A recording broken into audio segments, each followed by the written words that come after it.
तो हेलो दोस्तों। यहाँ पे जिन लोगों का जीडीएस का फॉर्म जिन लोगों ने भरा है उनका किसी वजह से पेमेंट फेल हो गया है और उनको लग रहा है कि मेरा फॉर्म अभी मैंने पेमेंट कट गया है और अभी मेरा फॉर्म सबमिट नहीं हुआ है, तो उनके लिए एक अपडेट आया है। यहाँ पे जब आप इनकी वेबसाइट पर जाएंगे तो यहाँ पे आपको नीचे फीस इंस्ट्रक्शन करके ऑप्शन दिखेगा। यहाँ पे आपको ओके करेंगे तो यहाँ पे आपको कुछ फीस से रिलेटेड इन्फॉर्मेशन दी गई है।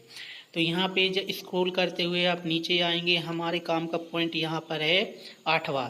तो यहाँ पे हम देखेंगे if payment is not completed और the payment status is not updated in the GDS online portal within 10 minute for any reason the transaction will be marked as fail.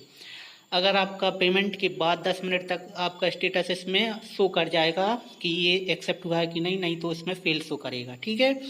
अब जिन लोगों का कट हो गए हैं और फॉर्म सबमिट नहीं हुआ है उनके लिए यहाँ पे 9 पॉइंट देखिए आप। Details of all failed payment transaction will be displayed on the payment page. जितने भी फेल पेमेंट रहेंगे वो आपको वहाँ पे शो करेंगे। आप यहाँ पे 10 पॉइंट देखेंगे तो in case of failed payment, यहाँ से इम्पोर्टेंट बात है, जिन लोगों का फेल हो चुका है द कैंडिडेट में initiate a fresh payment immediately, यानी कि वो चाहे तो अपना पेमेंट फिर से स्टार्ट कर सकते हैं, है ना। And need not wait for settlement for the previous transaction. जो उन्होंने पहले ट्रांजेक्शन किया है उसके सेटलमेंट के लिए वो उनको वेट करने की ज़रूरत नहीं है। आपका अगर पेमेंट कट गया है लेकिन वहाँ पे फेल शो कर रहा है तो आपको कोई दिक्कत नहीं है, आपका पैसा रिफंड हो जाएगा और आप चाहें तो दूसरा पेमेंट तुरंत में कर सकते हैं, है ना। और यहाँ पे 11 पॉइंट में देखिए आप, if any amount is debited for a failed transaction, आपने पेमेंट किया है और वो फेल हो गया है, उस कंडीशन में candidates are advised to contact the respective payment service provider.